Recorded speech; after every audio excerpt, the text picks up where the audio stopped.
Speculations, of course some of them are very fake news, మరికొన్ని నిజాలు అవుతాయేమో అని భయాన్ని కలిగించేటువంటి అంచనాలు. ఇన్నిటి మధ్యలో అసలు ఏం జరుగుతోంది? ముఖ్యంగా ఇండియన్ పరిధిలో ఉన్నటువంటి ఈ వార్షిప్ని అమెరికా ఎలా ధ్వంసం చేయగలిగింది? మనకు తెలియకుండానే జరిగిందా? ఇది ఇండియన్ నేవీకి, ఇండియాకి ఒక మచ్చ అని కొంతమంది మాట్లాడుతున్నారు. సో ఇది నిజంగానే ఇండియా, లేదంటే ఇండియాకి అంత గ్రిప్ లేదు, వాళ్ళ టెరిటరీస్ మీద వాళ్ళకి పూర్తిగా గ్రిప్ లేదు అనడానికి ఇది ఒక ఎగ్జాంపుల్ అని మరికొంతమంది అంటున్నారు. యుఎస్ ఏమో మేము చాలా గొప్పగా నష్టం చేస్తున్నాం ఇరాన్కి అని చెప్తుంటే, ఇరాన్ ఫారెన్ మినిస్టర్ అబ్బాస్ అరాక్చి ఏమో ఖచ్చితంగా ఇది ఒక అట్రాసిటీ అని చెప్తూ యుఎస్ విల్ రిగ్రెట్ దిస్ అని చెప్తున్నారు. సో అసలు ఏం జరుగుతోంది ఈ విషయంలో మనం మాట్లాడదాం. శ్యామ్ ప్రసాద్ గారు మనతో జాయిన్ అవుతున్నారు, మాజీ వింగ్ కమాండర్. శ్యామ్ ప్రసాద్ గారు, thank you so much for joining with us. నమస్తే సార్. నమస్తే అండి. శ్యామ్ ప్రసాద్ గారు, కొంచెం వైడర్ యాంగిల్లో నేను ఇప్పటివరకు ఎక్స్ప్లెయిన్ చేసే ప్రయత్నం చేశాను. కొన్ని స్పెక్యులేషన్స్ ఉండొచ్చు, కొన్ని నిజమవుతాయేమో అని భయం కలిగించేటువంటి అంచనాలు కొన్ని ఉన్నాయి. ఈ వార్ అసలు ఎక్కడి వరకు పోతుందో తెలియదు. ఎందుకంటే సుదీర్ఘకాలం పాటు వార్ కొనసాగితే ఇప్పటికే ఫినాన్షియల్గా అన్ని దేశాలు, సోకాల్డ్ స్ట్రాంగెస్ట్ కంట్రీస్ అని చెప్పుకుంటున్నటువంటి యుఎస్ లాంటి దేశాలు కూడా తీవ్రంగా నష్టపోతున్నాయి. ఆల్రెడీ వాళ్ళు అప్పుల్లో ఉన్నారు. మరోవైపు ఇరాన్, ఇక సినిమాల్లో చెప్తుంటారు కదా, నేనంటూ పోయే టైం వస్తే నాతో పాటు 10 మందిని తీసుకెళ్తానన్నట్లుగా ఇరాన్ ఫైట్ చేస్తున్నటువంటి పరిస్థితి కనపడుతుంది. సో ఒక పరిధి దాటిపోతుందా వార్ అనేది ఒక డౌట్. అయితే ముందుగా అసలు మన ఇండియన్ వాటర్స్లో ఉన్నటువంటి ఈ షిప్ని అమెరికా ఎలా కొట్టగలిగింది? వాళ్ళ సబ్మెరైన్ వచ్చి టార్పిడోస్తో యుద్ధం చేయడం కానీ, టార్పిడోస్ ప్రయోగించడం అనేది ఈ మధ్య కాలంలో మనం ఎప్పుడు వినలేదు. నాకు తెలిసి నేనైతే వినలేదు. So how do you see this situation? ఇది నిజంగా ఇండియాకి ఒక మచ్చ అవుతుందంటారా? అస్సలు కాదు సార్. ముందుగా ప్రేక్షకులకి నమస్కారం. ఇది చాలా దాన్ని ఏమంటారు కదా, వక్ర భాష్యం చెప్తున్నారంట మన ప్రపంచం, మన సమాజంలో ఉన్న కొంతమంది. మీరు చాలా లెంగ్తీగా, చాలా స్పష్టంగా అందరికీ ఎక్స్ప్లెయిన్ చేశారు విషయాన్ని. Get toys, games and more delivered to your doorstep on Instamart. అసలు జరిగింది వేరే ఎక్కడ. ఏం జరిగింది? ఎందుకని ఇంత పెద్ద ఫేక్ న్యూస్ మరి వచ్చింది బయటికి? ఎందుకంటే మనల్ని ఎలాగైనా యుద్ధంలోకి లాగాలి, మన తప్పు ఏమీ లేకపోయినా గానీ. మన దౌర్భాగ్యం ఏంటంటే మన సమాజంలో ఉన్న కొంతమంది ప్రపంచంలో అల్లకల్లోలం అయిపోతున్నా గానీ, ఇండియాలో, ఆంధ్రప్రదేశ్ లో, నెల్లూరులో, హైదరాబాద్ లో మనం ఇంత ప్రశాంతంగా ఉన్న విషయాన్ని అంటే కన్వీనియంట్ గా మర్చిపోతూ ఇట్లాంటివన్నీ చేస్తుంటారు. వాళ్ళకి డబ్బులు దొరుకుతాయి. దీన్ని ఏమంటారంటే ఫేక్ న్యూస్ పెడ్లర్స్ అంటాం కదా, డర్టీ ట్రిక్స్. అసలు జరిగింది ఏంటి? 11 గంటల 40 నిమిషాల పాటు ఆ నౌక అంతర్జాతీయ జలాలలో, భారత జలాలను దాటి Indian waters, international waters, Sri Lankan waters, వీళ్ళందరికీ దాటిన ఇంటర్నేషనల్ వాటర్స్ లో ఉంది అది. ఇప్పుడు మనం అతిపెద్ద నౌకాదళం ఇండియన్ ఓషన్ లో మనం కాపాడుతాం. మన ఈ మధ్య మా యువరాణి గారు చిక్కుకుపోతే మనం కాపాడాం. 11 గంటల పాటు శ్రీలంక, మన ఇండియా నుంచి బయలుదేరి 4 రోజులు 5 రోజులు అయింది అది వెళ్ళి. ఆ తర్వాత శ్రీలంకకి వెళ్ళలేదు, ఇరాన్ కి వెళ్ళలేదు. 11 గంటల పాటు సముద్రంలో ఏం చేస్తుండింది? అమెరికాకు తెలీదా? శాటిలైట్స్ కి మనకు తెలీదా? ఈ శ్రీలంకకి తెలీదా? శ్రీలంక ఎందుకు రానిలేదు? It was closer to Sri Lanka. అంటే దే ఆర్ బీయింగ్ ఆర్మ్డ్. ఆ షిప్ ని ఆర్మ్ చేస్తున్నారు, ఆర్మ్ చేసి యుద్ధంలో పాల్గొనడానికి చేస్తున్నారు. యుద్ధంలో మీరు ఇందాకే అన్నారు కదా, everything is fair in love and war. యుద్ధ నౌకని వాళ్ళు మిసైల్స్ పెట్టుకొని లోడ్ చేసుకుంటుంటే 11 గంటల పాటు లోడింగ్ జరుగుతుంది అక్కడ సముద్ర జలాల్లో. అది అమెరికా తెలిసిపోయింది, పేల్చేసింది. దాంట్లో మనం బాధ్యత వహించడం ఏంటి? అతిథి దేవోభవ ఎక్కడ? మన ఇంట్లో కొట్టారా? మన వాటర్స్ లో కొట్టారా? వచ్చేటప్పుడు కొట్టారా? పోయేటప్పుడు కొట్టారా? అంటే 17న విశాఖలో జరిగినటువంటి ఇంటర్నేషనల్ ఫ్లీట్ రివ్యూకి వచ్చి వెళ్తుంది. సో కాబట్టి ఇండియా బాధ్యత కూడా అంటే ఇండియాకి గెస్ట్గా వచ్చి వెళ్తున్నారు కాబట్టి ఇండియా బాధ్యత కూడా ఉంటుందని కొంతమంది మాట్లాడుతున్నారు. అందుకని నేను ఈ అంశాన్ని డిస్కస్ చేస్తున్నాను మీతో. మీరు కరెక్ట్ గా పాయింట్అవుట్ చేశారు. ఇది మన ప్రేక్షకులకు తెలియాలి. మీరు మంచి టాపిక్ ఎత్తారు, చాలా మంచి టాపిక్ ఇది. కొంతమంది మన ఆర్టీవీ లాగా కాకుండా నోటికొచ్చినట్టు మాట్లాడుతున్నాం, మనం స్పష్టంగా కూర్చొని చర్చిస్తున్నాం. వాళ్ళు ఒక ట్వీట్ కొట్టేసో ఒక పేపర్ ఆర్టికల్ రాసేసో జరగదు కదా. ఎలాగైనా ఇండియన్ గవర్నమెంట్ ని, ఇండియన్ థింక్ ట్యాంక్ ని, ఇండియన్ ఇంటలెక్చువల్స్ ని ఈ డిస్కషన్ లోకి లాగాలి, ఈ యుద్ధంలోకి లాగాలి. యుద్ధం లాగి వాళ్ళకేంది, వాళ్ళ అకౌంట్ లో డబ్బులు పడితే చాలు, దేశం ఎత్తుపోయినా పర్లా. అక్కడ జరిగింది ఏంటి? అతిథి దేవోభవ ఎంతవరకు మా ఇంట్లో జరిగిందా, మా గడపలో జరిగిందా, మా వీధిలో జరిగిందా, మా ఊర్లో జరిగిందా? నిజమే, ఇంటికి పోయేదాకా ఫోన్ చేశాడు క్షేమంగా చేరారా అని అడుగుతాం, కరెక్టే. ఇది యుద్ధం కదా. అవును. ప్లస్ మీరు ఇందాక అన్నట్టు మన ప్రయోజనాలు ముఖ్యం కదా, ఫస్ట్ ఇండియా ఫస్ట్ కదా. అంతే కదా. యా. సో అండ్ దీని ప్రభావం ఏముండదా? ఇప్పుడు ఈ ఇంటర్నేషనల్ వాటర్స్లో ఉన్నప్పుడే యుఎస్ వచ్చి మోస్ట్ ఆఫ్ సబ్మెరైన్స్తో, టార్పిడోస్తో అటాక్ చేయడము. సో ఏ లెవెల్కి రీచ్ అవుతుంది ఈ వార్ మీ అండర్స్టాండింగ్ ప్రకారం? మీరు ఒక సైనికుడిగా ఇప్పుడు జరుగుతున్నటువంటి యుద్ధం ఏ స్థాయిలో ఉంది? ఎందుకంటే వారం రోజుల పాటు యుద్ధం కొనసాగడం అనేది ఇప్పుడున్నటువంటి మోడర్న్ సొసైటీలో, మోడర్న్ టైమ్స్లో వారం రోజుల పాటు ఇంత భయంకరమైన యుద్ధం కొనసాగడం అనేది ఖచ్చితంగా ఇప్పుడు అమెరికా చెప్పుకుంటుంది ప్రపంచంలోనే నేను శక్తివంతమైనటువంటి దేశాన్ని, we have a great military అని చెప్పుకుంటోంది కదా. ఐ థింక్ కొన్ని అంచనాల ప్రకారం వాళ్ళకు కూడా చాలా తీవ్రమైనటువంటి నష్టంలో ఉన్నారు అని చెప్తున్నారు. సో చివరికి ఏం మిగలబోతుంది దీనివల్ల? అమెరికాకి ఏదైనా లాభం ఉంటుందని మీకు అనిపిస్తుందా? చాలా మంచి ప్రశ్న వేశారు సార్, చాలా రీసెర్చ్ చేసినట్టున్నారు మీరు. దీన్ని రెండు భాగాలుగా చెప్పదలుచుకున్నా. ఒకటి, it is going to be dirty attrition, అంటే దెబ్బలు ఇద్దరికి తగులుతాయి, బాగా తగులుతాయి. ఈ మార్చి నెలంతా జరుగుతుంది.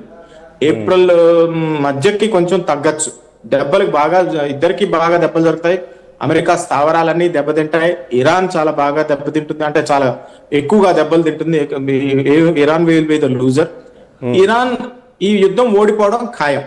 ఎంత త్వరగా అనేది డిపెండ్ అవుతుంది. గల్ఫ్ కంట్రీస్, మిగతా కంట్రీస్, ఇండియా లాంటి, మన ఇండియా అన్ని దేశాలకి ఫ్రెండ్స్. అదొక విషయం మన ప్రేక్షకులు చాలా బలంగా చెప్పదలుచుకున్నా. We are friends with everybody. Fight చేసే వాళ్ళతో, ఫైట్ కాబోతున్న వాళ్ళతో, ఫైట్ అలయన్స్ ఉన్న వాళ్ళతో, ఇజ్రాయెల్ తో, ఇరాన్ తో, అమెరికాతో, అందరితో మనకి మంచి సంబంధాలు ఉన్నాయి. ఎందుకంటే మనల్ని అందరిని నమ్ముతారు మనం బ్యాక్ స్టాబింగ్ చెయ్యము అని. సో ఇరాన్ లో యుద్ధం ఇంకా జరుగుతుంది. ఇరాన్ చాలా బాగా నష్టపోతుంది.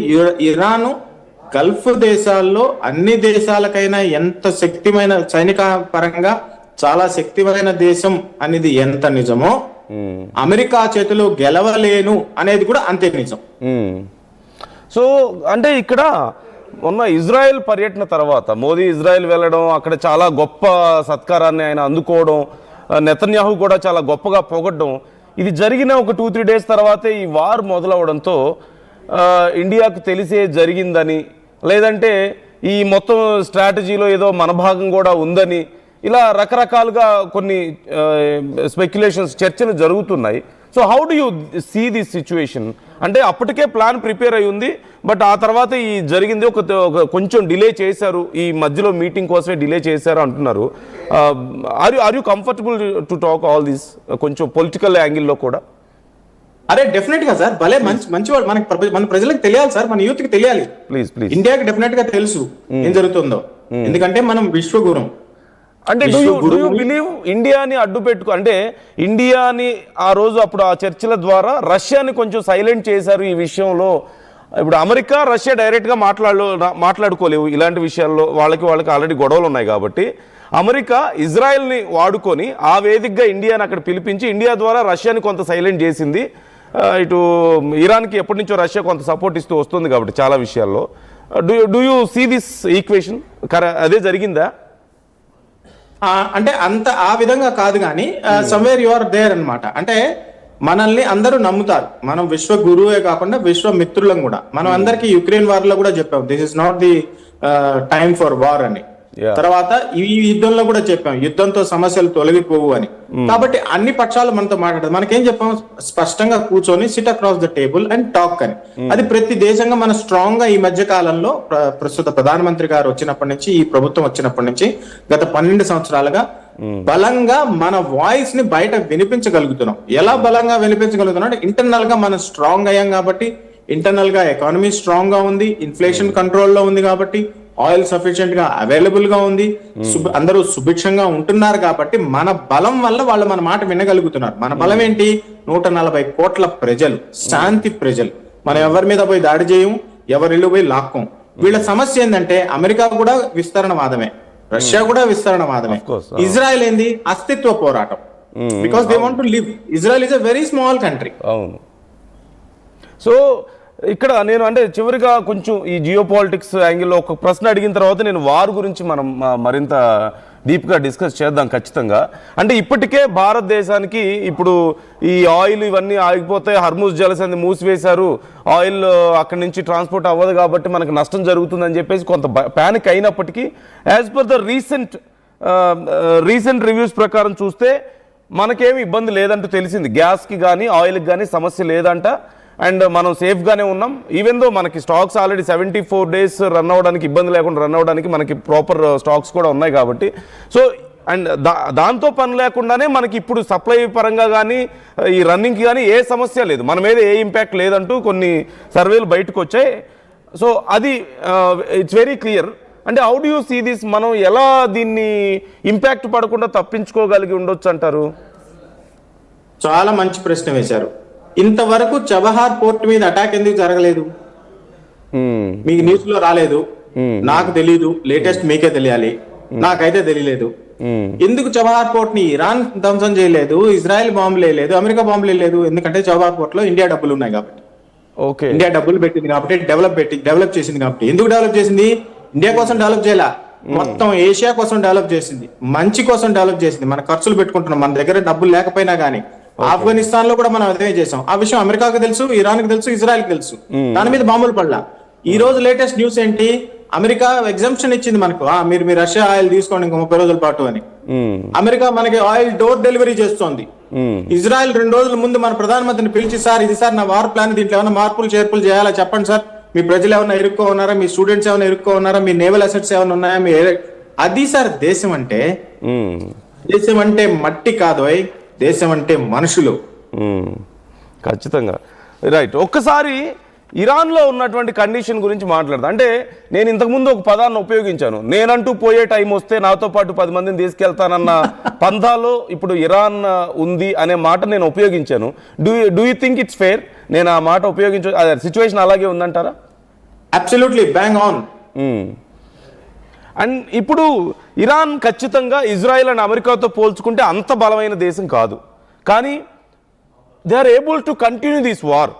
ఈవెన్ ట్రంప్ కూడా చెప్పారు ఆయన మాటల్లో, ఈ రోజు నేను విన్నాను, నేను నైట్ మాట్లాడారు అనుకుంటా వైట్ హౌస్లో, ఆయన మాట్లాడుతూ ఆయన కూడా చెప్పారు they are very strong, they are able to continue the fight అని చెప్పారు. దే ఆర్ టఫ్ పీపుల్ అని మాట్లాడారు, టఫ్ కంట్రీ అని మాట్లాడారు. సో ఇరాన్ ప్రజెంట్ ఇప్పుడు మేము ఆల్రెడీ 60% ఇరాన్ని దెబ్బ కొట్టేసాం, చేతులు కాళ్ళు లేకుండా పోయాయి, మొండెం మాత్రమే మిగిలిందని చెప్పేసి ట్రంప్ అంటున్నారు. But still they are able to fight. ఈ వార్ ఇంకెన్ని రోజులు కొనసాగుతుందంటే మేబీ కొన్ని 2 వారాలు 3 వారాల పాటు కూడా ఇలాగే కొనసాగే అవకాశం ఉంది అంటున్నారు కదా. సో ఇప్పుడు ఇరాన్ కండిషన్ ఎలా ఉంది అండ్ నిజంగా ఇలాగే కొనసాగే పరిస్థితి ఉందా? ఇలాగే కొనసాగుతుంది sir. Iran was a great country, America is a great country now. The problem ఏంటంటే ఇరాన్ లో జరిగిన సమస్యను సృష్టించిందే అమెరికా. 1953 నుంచి మీరు చరిత్ర చూస్తే 1979లో ఏం జరిగింది మనకంతా తెలుసు. వాళ్ళు క్రియేట్ చేసిన దరిద్రాన్ని, వాళ్ళు క్రియేట్ చేసిన దాన్ని ఏమంటారు అస్థిరత్వాన్ని వల్లే ఇవన్నీ జరుగుతున్నాయి. వాళ్ళు క్రియేట్ చేసిన అస్థిరత్వం వల్ల, వాళ్ళు చేసిన జియో పొలిటికల్ గేమ్స్ వల్ల, గ్లోబల్ విస్తరణ వాదం వల్ల అక్కడ వాళ్ళ ప్రభుత్వాన్ని కూల్చేయడం, తర్వాత షా రాజును తీసుకురావడం, షా రాజును కూల్చేయడం, తర్వాత మతతత్వ శక్తులను కూర్చోబెట్టడం. మతతత్వ శక్తులు అంటే ఏంది? ఇస్లాం మతతత్వవాదులు ఏంది? దానివల్ల ప్రపంచానికి నష్టం. సరే, అక్కడ ప్రజలు నష్టపోతున్నారు, షియా సున్నీలు కుర్తుకు చచ్చిపోతున్నారు, ప్రజలకు దొరకటం లేదు సామాన్లు. ఈ రోజు రేట్ ఏంది? వాళ్ళ కరెన్సీ రియాల్ అంటారు. ఈ రోజు రేట్ ఏంది? $1 million+ = 1 రియాల్ అట. ఏం చేయాలి అక్కడ ప్రజలు? ఏం తినాలి? ఏం కొనుక్కోవాలి? రొట్టెలు దొరకవు, బ్రెడ్లు దొరకవు. సో వాళ్ళు డెఫినెట్ గా వాళ్ళు ప్రభుత్వం మీద తిరుగుబాటు చేస్తారు, సంబరాలు చేసుకుంటారు. ఇరాన్ చాలా శక్తివంతమైన దేశం. ఆ గల్ఫ్ దేశాల్లో ఎన్నో ఏళ్లుగా వాళ్ళు 53 నుంచి 53లో 79లో వాళ్ళు అమెరికాని రానివ్వలేదు. వాళ్ళ చమురు గనులు వాళ్ళకి హ్యాండ్ ఓవర్ చేయలేదు. వీళ్ళు మొత్తం గల్ఫ్ కంట్రీస్ అన్ని అమెరికా ఏడిపిస్తూ వచ్చింది. మొన్న వెనిజువాలాలో జరిగిందే వాళ్ళు 1953లో ఇరాన్ లో చేశారు. వాళ్ళు అప్పటి నుంచి సిద్ధం అవుతున్నారు, ఏదో ఒక రోజు వస్తుంది, ఆ రోజు కావున మనం సిద్ధంగా ఉండాలి అని చెప్పి మీరు చెప్పారు చూడండి. నేను పోతే నాతో పాటు అందరినీ తీసుకెళ్తారు. సో వాళ్ళు సిద్ధంగా ఉన్నారు. ఎంత సిద్ధంగా ఉన్నారు అంటే ఆ చుట్టుపక్కల దేశాలందరినీ ఇన్వాల్వ్ చేసుకుంటున్నారు. లెబనాన్ కానీ, ఒమాన్ కానీ, ఖతార్ కానీ, సౌదీ అరేబియా కానీ, యుఏఈ కానీ, దుబాయ్ మీద అటాక్ చేయడం వల్ల వాళ్ళకి ఏం ప్రయోజనం? భయభ్రాంతులను చేయాలి. అమెరికన్ కంపెనీస్ ని అక్కడి నుంచి పారదోలాలి, బ్రిటన్ కంపెనీస్ అక్కడి నుంచి పారదోలాలి, అమెరికన్ బేసెస్ ని అక్కడి నుంచి నాశనం చేయాలి. ఇజ్రాయెల్ కూడా చాలా దెబ్బలు తింటుంది. ఇజ్రాయెల్ చాలా చిన్న దేశం. ఇజ్రాయెల్ వరకు మిసైల్స్ పోలేకపోయినా కానీ ఇరాన్ ప్రయోగిస్తోంది. సో తను నష్టపోయినంత ఎంత నష్టపోతే అంత వీళ్ళని కూడా నష్టపరుస్తుంది. దాంట్లో మన ఇండియాని మనం కాపాడుకుంటూ మన ప్రభుత్వం ఏం చేస్తుందంటే మన ప్రజలు క్షేమంగా ఉండాలి, మన ఆయిల్ సప్లైస్ ఆపకూడదు. మీరు చెప్పినట్టు 74 రోజుల్ని 94 రోజులు చేయాలనే ప్రయత్నంలో మనం ఉంటే, మన ప్రజల్ని మన ప్రభుత్వాన్ని అర్థం చేసుకోకుండా సపోర్ట్ చేయకుండా ఉంటే మనం ప్రశాంతంగా ఉండలేం కదా. ఈ రోజు ఇరాన్ లో అండర్ గ్రౌండ్స్ లో ఉంటున్నారు. వాళ్ళ దగ్గర ఉన్న 10 నగరాల్లో పెద్ద అండర్ గ్రౌండ్ టౌన్స్ ఉన్నాయి, సిటీస్ ఉన్నాయి. దాంట్లో అంతా వాళ్ళు మిసైల్స్, డ్రోన్స్ పెట్టుకున్నారు. ప్రజల్ని ఎవరు పట్టించుకుంటారు? 9 కోట్ల మంది ప్రజల్ని ఎవరు పట్టించుకోవాలి? సార్ మరొక అంటే ఇది కొంచెం కాంట్రవర్షియల్ అంశమే, కొంచెం పరిధి దాటితే నేను అడిగే ప్రశ్న అంటే మన దేశంలో ప్రపంచవ్యాప్తంగా షియా ముస్లిమ్స్ నుంచి వస్తున్నటువంటి మద్దతు మనం చూస్తున్నాం ఇరాన్కి. ఖమేనీ మృతి పట్ల మన దేశంలో కూడా కాశ్మీర్ కానీ, ఈవెన్ హైదరాబాద్ అంటే ఒక్క చోటని కాదు, ఈవెన్ గుంటూరు, విజయవాడ దగ్గర నుంచి మొదలు పెడితే మన దేశంలో ప్రతి చోట ఇలాంటి నిరసనలు, ఎక్కడైనా ఎవరైనా ఏదైనా విషయం గురించి వాళ్ళ అభిప్రాయాన్ని తెలియజేయడం తప్పు కాదు, సానుభూతిని తెలియజేయచ్చు, నిరసన తెలియజేయడం తప్పు కాదు. కాకపోతే ఇరాన్ నుంచి కొంతమంది కొన్ని వీడియోస్ మనం చూస్తున్నాం సోషల్ మీడియాలో, మేము ఇక్కడ పండగ చేసుకుంటుంటే మీరెందుకు బాబు ఏడుస్తున్నారని చెప్పేసి వాళ్ళు మాట్లాడుతున్నారు. How do you see this situation? మూర్ఖులు సార్, ఏమన్నా చెప్పండి. నేను దాన్ని రిలీజియన్ తో ముడిపెట్టను. ముస్లింస్ చెడ్డవాళ్ళు, హిందువులు మంచివాళ్ళు, హిందువులు చెడ్డవాళ్ళు, ముస్లిం చెడ్డవాళ్ళు నేను అంటలా. నేను ఒకటే అంటున్నా, మూర్ఖులు. ఆ ఇరాన్ ఖమేనీ గారు చనిపోయిన మతతత్వ గురువు, వాళ్ళ దేశాధినేత కాశ్మీర్ సమయంలో మనల్ని సమర్థించలా. ఢిల్లీలో గొడవలు జరిగితే మనల్ని సమర్థించలా. కాశ్మీర్ లో హమాస్ వచ్చి కూర్చుంటే వాళ్ళు మనకి ఇంటెలిజెన్స్ ఇవ్వాల. హమాస్ కి డబ్బులు ఇచ్చాడు ఆయన. టెర్రరిస్ట్ ఆర్గనైజేషన్స్ కి, మన దేశానికి వ్యతిరేకంగా పనిచేసే తీవ్రవాద టెర్రరిస్ట్ గ్రూప్స్ కి ఫండింగ్ చేస్తే మనకి ఫ్రెండ్ ఎలా అవుతాడండి? రెండు దేశాల మధ్య, ఇరాన్ మధ్య, ఇండియా మధ్య దౌత్య సంబంధాలు ఉన్నాయి. వాళ్ళ అంబాసిడర్ ఇక్కడ ఉంటాడు, మన అంబాసిడర్ అక్కడ పోతాడు, అది వేరే విషయం. బట్ యాజ్ ఎ కంట్రీ నీ పాలసీ ఏంటి? టెర్రరిస్టులు పెంచి పోషించడం. మన పాలసీ ఏంటి? వసుదైవ కుటుంబకం. So obviously there will be a clash కదా. ఇది మన ప్రజలకు అర్థం కావట్లేదు. మనం ప్రశాంతంగా ఉంటున్నాం అంటే, నిన్న బ్రహ్మాండమైన క్రికెట్ మ్యాచ్ చూసుకున్నాం. అన్ని వేల మంది ఒక స్టేడియంలో కూర్చొని ఆనందంగా ఎక్స్ప్రెస్ చేసుకుంటున్నాడు. అక్కడ మ్యాన్ ఆఫ్ ది మ్యాచ్ ఎవరండి? ఇండియన్ కాదా? ఇప్పుడు ఆయన కులాన్ని మొత్తాన్ని చూసేదా నేను? అంతే, క్యాచ్లు పట్టినోడు ఎవడండి? అంతే, మనం అక్కడ మతాన్ని చూడలేం కదా. మనం చూడలేం కదా. మనం ఎంత సెలబ్రేట్ చేసి, వీఆర్ సెలబ్రేటింగ్ లైఫ్, అంతే కదా. We are celebrating society. వాళ్ళు celebrating one particular ideology, one particular మతం. వాళ్ళ ప్రజల్ని వాళ్ళు హింసిస్తున్నారు. దీని గురించి మనకు 2015 నుంచే తెలుసు. తీవ్రవాద సంస్థలు పోషిస్తున్నాయని మన ప్రధానమంత్రి గారు యునైటెడ్ నేషన్ లో కూడా చెప్పారు, అందరికీ చెప్పారు, ఇలా చెయ్యొద్దు, టెర్రరిజాన్ని బ్యాన్ చేయండి. మన దౌర్భాగ్యం ఏంటంటే యునైటెడ్ నేషన్ లో టెర్రరిస్ట్ అనే నిర్వచనం లేదు ఇంతవరకు. There is no definition of terrorist. మనం టెర్రరిస్ట్ అంటాం, వాళ్ళు ఆర్మ్డ్ సోల్జర్స్ అంటారు, లేకపోతే నాన్ స్టేట్ యాక్టర్స్ అంటారు. అదొక కర్మ సార్. అంటే కొంతమంది ఇరాన్ ఒక టెర్రరిస్ట్ దేశం, టెర్రరిస్ట్ పెంచి పోషించే దేశం. అందువల్ల ఇజ్రాయెల్, అమెరికా దాని మీద దాడి చేస్తున్నాయి. ఎందుకు దాడి చేస్తున్నాయి? వాళ్ళ ఆధిపత్యాన్ని నిలబెట్టుకోవడానికి, వాళ్ళ అస్తిత్వాన్ని కాపాడుకోవడానికి, వాళ్ళ కంపెనీస్ కాపాడుకోవడానికి. దాంట్లో మన తప్పే ఉంది. అంటే I'm not going to prolong this angle ఈ పర్టికులర్ టాపిక్ లో. కాకపోతే ఒక్క ప్రశ్న ఏంటంటే, కొంతమంది మాట్లాడుతూ, ఈ ప్రొటెస్ట్ చేసే వాళ్ళు కొంతమంది మాట్లాడుతూ, మమ్మల్ని పంపించేయండి ఇరాన్, మేము వెళ్ళి యుద్ధం చేస్తాం కావాలంటే కమ్యూనీ తరపున అని చెప్పి మాట్లాడుతున్న వాళ్ళు చాలా మంది ఉన్నారు. కొంత అవసరానికి మించిన అగ్రెషన్ చూపిస్తున్న వాళ్ళు ఉన్నారు. యాజ్ ఏ సోల్జర్గా నేను మిమ్మల్ని అడుగుతున్నాను, how do you see this? ఇలాంటి ఒక అగ్రెషన్ కానీ, ఈ కామెంట్స్ కానీ, ఇలాంటివి మీకు ఎలా అనిపిస్తుంది మన దేశం కోసం పోరాడిన వ్యక్తిగా మీరు? భలేవాళ్ళు సార్, అదేదో సినిమాలో డైలాగ్ చూశాను, మీరు మా ప్రాపర్టీ సార్, కష్టపడి సంపాదించుకున్నాం, మిమ్మల్ని ఎట్ట పంపిస్తాం? భద్రంగా ప్రాణానికి పణంగా 2 దెబ్బలైన చెంప దెబ్బలైన కాపాడుకుంటాం, ఇక్కడే ఉంచి కాపాడుకుంటాం. అది మహేష్ బాబు సినిమానో అల్లు అర్జున్ సినిమానో గుర్తు రావటంలా నాకు. యా అవును కష్టపడి సాధించుకుని ఐ థింక్ సన్ ఆఫ్ సూర్య కష్టపడి సాధించుకున్నాం సార్ ప్రజల్ని. Son of India I think. Yeah మీరు మూర్ఖులే నిజమే, కానీ మీకు విషయం తెలియకపోవచ్చు. అన్ని విషయాలు అన్ని ప్రజలకు చెప్పరు కదా ప్రపంచంలో. ఇప్పుడు చెప్పిన షిప్ ని కూల్చేశారు అమెరికా. ఇరాన్ ఎవరెవరికి ఫండ్ చేస్తుంది, ఇరాన్ లో ఏమేమి జరుగుతున్నాయి, వాళ్ళు మనకి ఎప్పుడెప్పుడు సపోర్ట్ చేయలేదు. మనం ప్రపంచాన్ని ఎలా కాపాడుకుంటున్నాం, మన ఆయిల్ సప్లై మనం ఎలా నిలబెట్టుకుంటున్నాం, మన ఇన్ఫ్లేషన్ మనం ఎలా కాపాడుకున్నాం, మన ప్రజలు ప్రశాంతంగా మన దైనందిక జీవనాన్ని డే టు డే లైఫ్ ని ఎలా గడుపుతున్నాడు. మనం ఇప్పుడు పరీక్షలు జరుగుతున్నాయి, మంచి పరీక్షల సీజన్, ఇలా ఎలా మెయింటైన్ అవుతుంది మీరు ఊహించండి సార్. ఒక దేశ ప్రధాని 75 ఏళ్ళు ప్లస్ ఇంట్లో కూర్చుంటేనే బీపీ షుగర్ లో ఆయాసం వస్తుంది సార్. ఆయన ఎంత మంది కోసం, వాట్ ఈస్ హిజ్ మోటివేషన్? వెనక ముందు ఎవరు లేరు, డబ్బులు సంపాదించుకోలేడు, కరప్షన్ తెలీదు. 12 ఏళ్ళుగా ఇట్స్ అ ఫ్యాక్ట్ కదా. ఫ్యాక్ట్స్ మనం మాట్లాడకపోతే ఎలాగా? అవును. అమెరికాకి ఏముంది, ట్రంప్ గారి సంగతి అందరికీ తెలుసు. ఎవరు విమానం గిఫ్ట్ ఇచ్చారు, ఆయన అకౌంట్లు ఎక్కడున్నాయి. ఇజ్రాయెల్ మీద కేసు జరుగుతున్నాయి, ఆయన ప్రధానమంత్రి మీద 15 కేసులు ఉన్నాయి, అభిశంసన కేసులు, నతన్యాహు గారి మీద. మన మీద లేవే. మన దేశం సుభిక్షంగా ఎలా ఉంటుంది? ఇంత పెద్ద దేశం, 140 కోట్ల ప్రజలు. సో మనం మంచిగా ఉండాలి, శాంతి కాముకంగా ఉండాలి, మనం న్యూక్లియర్ వెపన్ గా ఉండాలి. మీరు ఒక చిన్న విషయం ఇందాక హైలైట్స్ లో చూస్తున్నాను, నార్త్ కొరియా చర్చలోకి రావటం లేదు, రష్యా చర్చలోకి రావటం లేదు. ఎందుకు వాళ్ళ మీద ఎవరు చర్యలు తీసుకోవటం లేదు? అడగండి మన ఫ్రెండ్స్ ని, ఇలా కామెంట్స్ చేసే వాళ్ళని. ఇరాన్ వద్దు బాబు, నార్త్ కొరియా వెళ్తావా, రష్యాకి వెళ్తావా అని అడగండి, చూద్దాం. అదే కదా. అండ్ మోర్ ఆఫ్ మన డిప్లొమసీ ఈ మధ్య చాలా స్ట్రెంగ్తన్ అయింది ఖచ్చితంగా. మన విదేశాంగ శాఖ కూడా చాలా గొప్పగా పనిచేస్తుంది అనేది మనం వింటున్నాం. అంటే ఓవరాల్గా వరల్డ్ వైడ్గా మనకు వస్తున్నటువంటి రెస్పాన్స్, మీరు అన్నట్లుగా విశ్వగురువు అనే పదం బాగా వినపడుతుంది. అంటే ఇలాంటి వార్ వచ్చినప్పుడు చాలామంది ఏదో ఒక స్టాండ్ తీసుకోవాలి అనే ఒపీనియన్లో ఉన్నారు. మనమేమో కొంత మధ్యలో ఉంటాం. అంటే ఎటు ఎవరికి బలంగా సపోర్ట్ ఇవ్వకుండా, ఎవరిని మనం అంటే నొప్పించక తానొవ్వక అన్నట్లుగా మనం కొంచెం మధ్యలో ఉంటాం కదా. మన స్ట్రాటజీ కరెక్ట్ కాదని చాలామంది మన దేశంలో ఉన్న వాళ్ళే చెప్తూ ఉన్నారు. అంటే మీరు ఎందుకు స్టాండ్ తీసుకోవడం లేదని, లేదంటే ఎవరో ఒకరి వైపు మీరు పోరాడాలని, లేదంటే అమెరికాకి మనం ఏదో ఫేవర్ అని చెప్పేసి ఇలా రకరకాలుగా ఎవరో ఒపీనియన్స్ వాళ్ళు చెప్తున్నారు. So how do you see our diplomacy? మన కంట్రీ స్ట్రాటజీ ఎలా ఉంది? ఒక సైనికుడిగా I'm fully with the government sir, I'm fully with the స్ట్రాటజీలో కొంచెం తేడా వచ్చినా మీకు స్పష్టంగా చెప్తాను. ఫస్ట్ నేనే చెప్తాను. ఎందుకంటే ఎలా అంటే, ఇప్పుడు మనం ప్రజల పక్షాన ఉన్నాం, ప్రపంచ ప్రజల పక్షాన ఉన్నాం.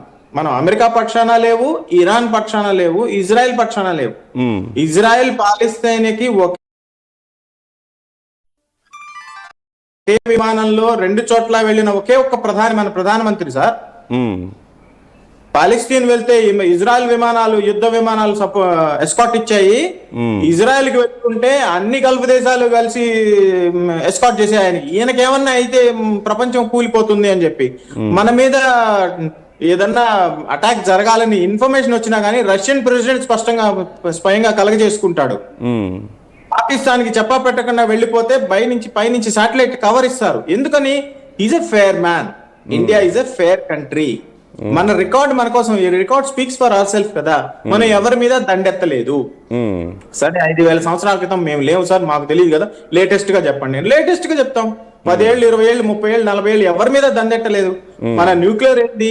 It's piece based. 74 లో ఎక్స్ప్లోజ్ చేసాం. ప్రపంచంలో ఏ దేశం మీద ఎప్పుడు ఒక్కసారి కూడా దండెత్తని దేశం మనదే కదా అసలు. నిన్న రాత్రి నుంచి ఒక అమ్మాయి హాస్టల్లో కనిపించట్లేదు, ఎక్కడుందో తెలియదు. ముందస్తుకు వెళ్ళి ఆక్రమించుకోవాలని చూడని దేశం కదా మనది. అవును, అమెరికాలో మనం 74లో న్యూక్లియర్ పవర్ అయ్యాం. అమెరికా ఎప్పటి నుంచో అయింది, కానీ ప్రతి దేశం మీద దండెత్తుతోంది కదా తన హెజిమనీ నిలబెట్టుకోవడానికి, తన ఆధిపత్యం నిలబెట్టుకోవడానికి. మనం ఏం చేస్తున్నాం? 11వ స్థానం నుంచి 12వ స్థానం నుంచి ఈ రోజు 3వ స్థానానికి వచ్చాం. ఎవరిని నొప్పించక తాను ఒక తప్పించుకు తిరుగువాడు ధన్యుడు సుమతి అన్నారు మీరు. ఎలా అయ్యాం మనం? అందరి హెల్ప్ చూస్తాం, అందరికీ సహాయం చేస్తాం. ఇరాన్ ప్రజలకి మనం చబహార్ పోర్ట్ కట్టించాం, ఆఫ్ఘన్ ప్రజలకి మనం స్కూళ్లు కట్టిస్తున్నాం. ఇజ్రాయెల్ లో మనం రీసెర్చ్ చేస్తున్నాం. ఇజ్రాయెల్ 20,000 మంది మన మీ ఛానల్లోనే చూసాను, 20,000 మంది ఇండియన్స్ పనిచేస్తున్నారు. శ్రీలంక మనం ఎక్కడ కూడా వాళ్ళ ఇంటర్నల్ అఫైర్స్ లో పోం, వాళ్ళ స్పైస్ గా మారం. మన ఇండియన్స్ మన పని చేసుకున్నామా వచ్చామా, ఇండియాలోనే ఎక్కువగా మాట్లాడతాం. వాళ్ళ కంట్రీస్ పోతే మూసుకొని ఉంటాం మనం. ఇక్కడ ఎందుకంటే అలా సిస్టమ్ పెట్టుకున్నాం కాబట్టి చర్చ జరగాలి, సంవాద్ జరగాలి, సంవాద్ సే సమాధానం అది మనం పాలసీగా పెట్టుకున్నాం. అంతకుముందు ప్రధానులకు ఏంది, పాకిస్తాన్ తో శక్తి పోరాడే శక్తి సంపాదించడానికే వాళ్ళ టైం జరిగిపోయింది. ఇందిరాగాంధీ గారు పాకిస్తాన్ 2 ముక్కలు చేసేసారు. మొన్న 2014 వరకు కూడా మనం పాకిస్తాన్ తో పోటీ పడేవాళ్ళు. ఈ రోజు పాకిస్తాన్ గురించి ఎవ్వరు మాట్లాడటం లేదు, ఎందుకంటే మనం ఎవ్వరికి తెలియకుండా అందరి సహాయ సహకారాలతో పాకిస్తాన్ నుంచి రేంజ్ నుంచి పైకి లేచి బ్రిటన్ ని దాటేసి జర్మనీ పక్కకు చేరుకొని చైనా అమెరికా పక్కలో ఉన్నాం ఇప్పుడు మనం. ఆ విషయం వాళ్ళందరికీ తెలుసు. అందువల్ల కదా ఇప్పుడు నార్త్ కొరియా మీద ఎందుకు మనం మాట్లాడటం లేదు, రష్యా మీద ఎందుకు మాట్లాడటం లేదు? నార్త్ కొరియా రష్యా చాలా డేంజరస్ కంట్రీస్, వాళ్ళ మీద అటాక్ చేయలేదు అమెరికా. ఎందుకంటే వాళ్ళ మీద చేస్తే ఇరాన్ కన్నా ఎక్కువ నష్టం జరుగుతుంది ప్రపంచానికి. అందుకని అమెరికా డేర్ చేయటం లేదు. యాక్టివేట్ చేసేస్తారు. చాలా ఇంట్రెస్టింగ్ గా అనిపిస్తున్న ఒక విషయం, ఈ మధ్య ఉత్తర కొరియా అధ్యక్షుడు కిమ్ జోంగ్ ఉన్ గురించి చాలా మీమ్స్, మేబీ మీరు కూడా చూసి ఉండొచ్చేమో, చాలా మీమ్స్.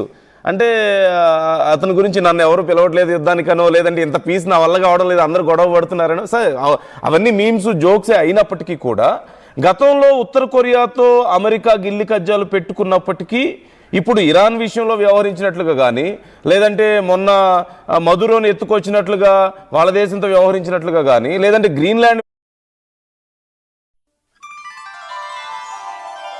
విషయంలో వ్యవహరించినట్లుగా కానీ, రేపో మాపో క్యూబా విషయంలో కూడా నేను అటాక్ చేస్తానని చెప్పి మాట్లాడుతున్నాడట ఆల్రెడీ. బట్ వై నాట్ ఉత్తర కొరియా? ఉత్తర కొరియా కూడా చిన్న దేశమే, కంపేరిటివ్లీ బయట దేశాలతో, అంటే ఇప్పుడు అడ్వాన్స్డ్ టెక్నాలజీ ఉన్నటువంటి దేశాలతో పోల్చుకుంటే వాళ్ళు కొంత ఈ విషయాల్లో వెనకబడి ఉన్నారనేటువంటి అభిప్రాయాలు ఉన్నాయి. బట్ ఎందుకని వాళ్ళని టచ్ చేయలేకపోతున్నారు? అసలు వాళ్ళ మీద చిన్న వెంట్రుకు కూడా వాలడం లేదు, ఎందుకని? ఎందుకంటే మీరు ఇందాక అన్నారు కదా, ఇరాన్ ని పోతూ నేను కూడా మిమ్మల్ని తీసుకుపోతానని. ఇరాన్ కి ఎంత శక్తి ఉందో ఇంటూ 100 times శక్తి నార్త్ కొరియా దగ్గర ఉంది. వాళ్ళదే డిక్టేటర్, వాళ్ళు ఒక మూర్ఖ నాయకత్వం అక్కడ. వాళ్ళు పోవటంతో సగం ప్రపంచాన్ని కూల్చేస్తారు. ఆల్రెడీ న్యూక్లియర్ వెపన్స్ సిద్ధంగా పెట్టుకున్నారు. రకరకాల చోట్లకు వెళ్ళి అవి పేలుతాయి. అవి పేలితే ఏం జరుగుతుందో తెలియదు. ఆ శక్తిని తట్టుకోవడానికి, వాటిని ఇంటర్సెప్ట్ చేయడానికి దానికి కావాల్సిన శక్తి యుక్తులు అమెరికా దగ్గర లేవు. రష్యా కూడా అదే పరిస్థితిలో ఉంది. రష్యాని ఒక చోట గిల్లితే ఇంకో చోట గిల్లుతుంది అది.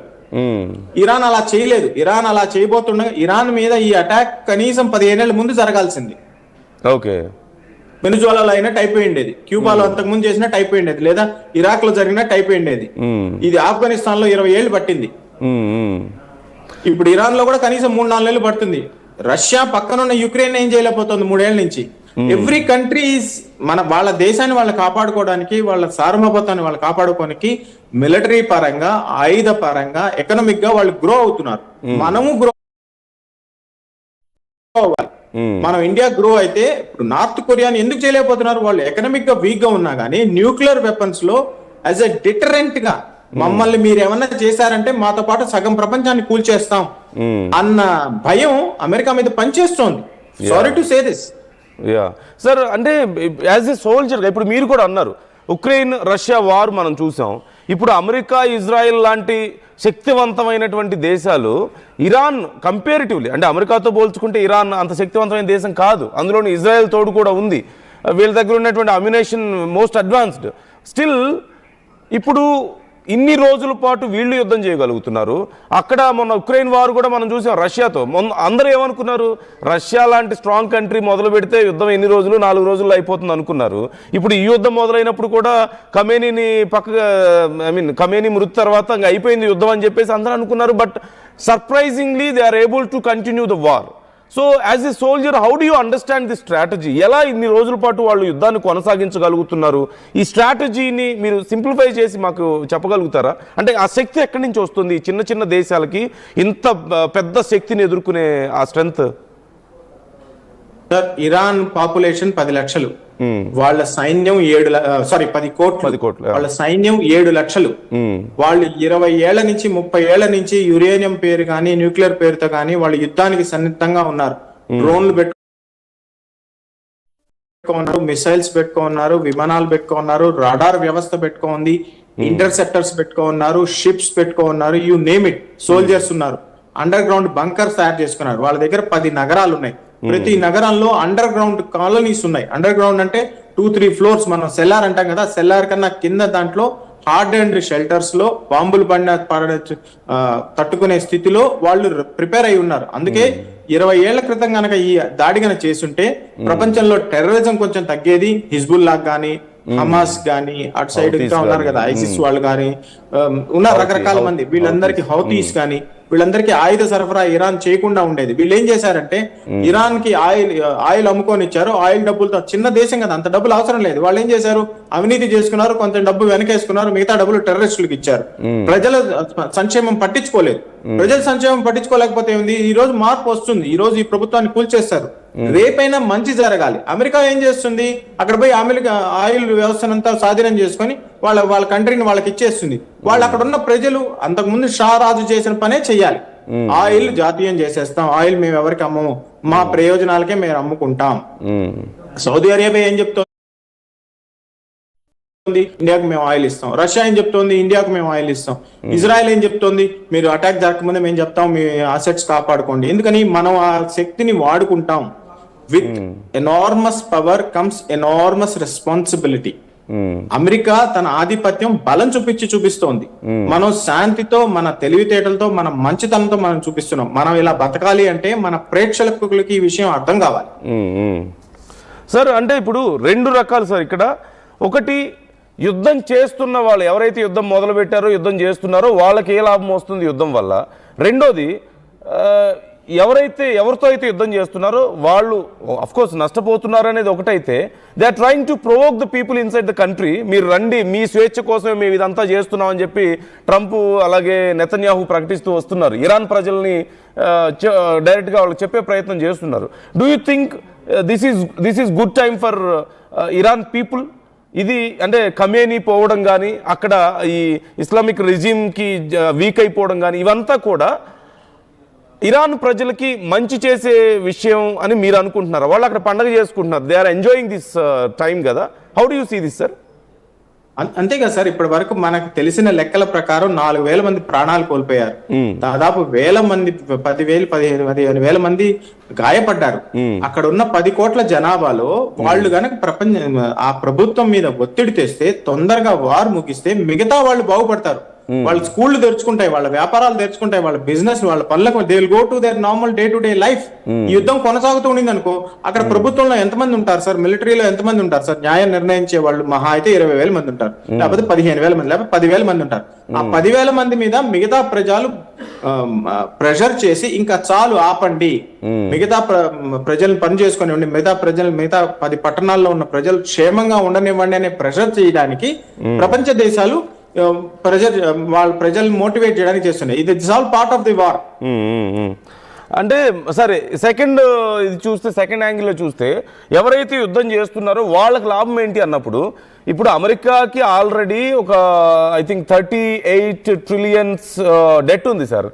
అంటే ఒక్కొక్క పౌరుడి మీద, అమెరికా పౌరుడి మీద more than 1 crore 20 lakhs around మన ఇండియన్ కరెన్సీలో చెప్పుకోవాలంటే అంత డెట్స్ ఉన్నాయి వాళ్ళకి.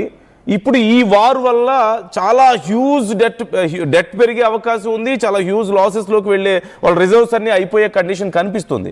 After all this war America లాభపడుతుందంటారా ఈ వార్ వల్ల? అసలు అంతే కదా, మొన్న వెనిజువేలాలో వాళ్ళ ఆయిల్ ని, వాళ్ళ మినరల్స్ ని, హై వాల్యూ మినరల్స్ ఉన్నాయి అక్కడ, వాటినంతా వాళ్ళు స్వాధీనం చేసి, ఖనిజాలు, వెరీ రేర్ ఎర్త్ మినరల్స్ అంటారు కదా, అవన్నీ స్వాధీనం చేసుకుని ఆ India, it's now Venezuela is one of the states of United states అన్నమాట. సో వాళ్ళ దగ్గర నుంచి అంతా ఆ డబ్బులు వస్తాయి. వెనిజువేలా మీద దాడి చేయడంలో జరిగిన ఖర్చు అక్కడి నుంచి రికవర్ చేసుకుంటారు. ఈ యుద్ధంలో జరిగిన ఖర్చును ఎలా రికవర్ చేసుకుంటారు? అక్కడున్న ఆయిల్ కంపెనీస్ అన్ని అమెరికన్ కంపెనీస్ వాడేసుకుంటాయి, ఇజ్రాయెల్ కంపెనీస్ వాడేసుకుంటాయి, యూరోపియన్ కంట్రీస్ వాడేసుకుంటాయి. వాళ్ళ బిజినెస్ ఇంప్రూవ్ అవుతుంది, వాళ్ళ ప్రజలకు ఉద్యోగాలు దొరుకుతాయి. ఇరాన్కి ఏం దొరుకుతుంది? ఇరాన్ నష్టపోతుంది. ఇంకా నష్టపోకూడదని అక్కడ ప్రజలు తిరుగుబాటు చేస్తున్నారు. ఎందుకంటే వాళ్ళ జీవితాలను వాళ్ళు కాపాడుకోవాలి కదా. 10 కోట్ల మంది ఆకాశంలో దే కాంట్ జస్ట్ వానిష్ కదా.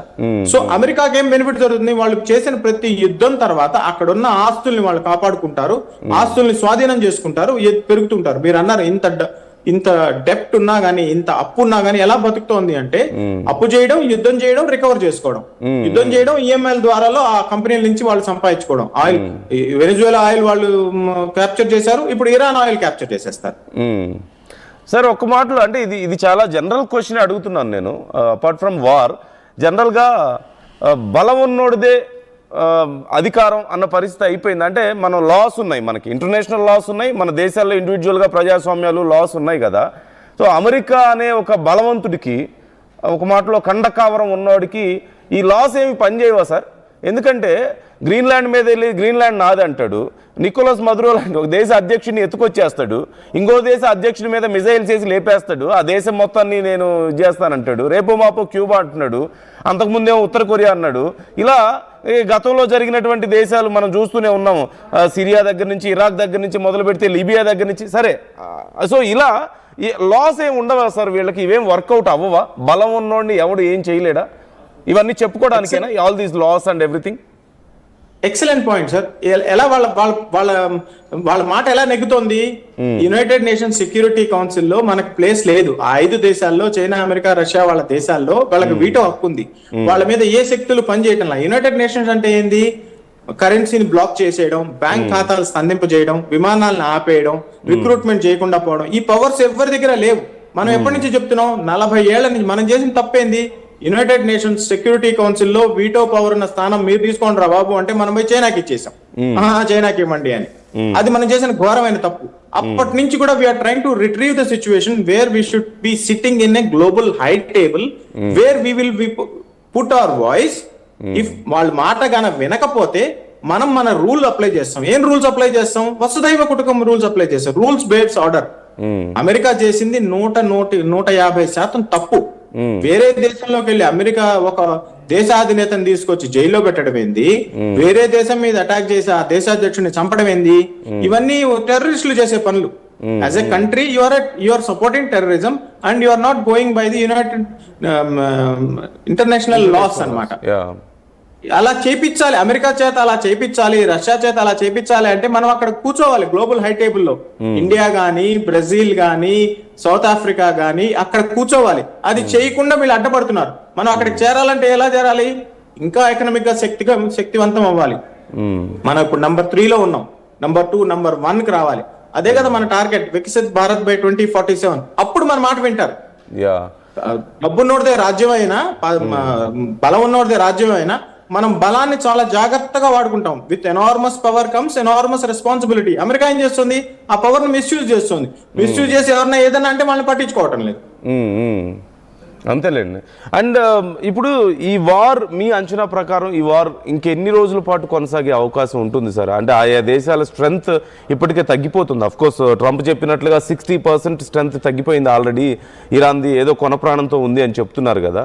So how do you see this situation? ఇంకెన్ని రోజుల పాటు ఈ వార్ కొనసాగే అవకాశం ఉందంటారు?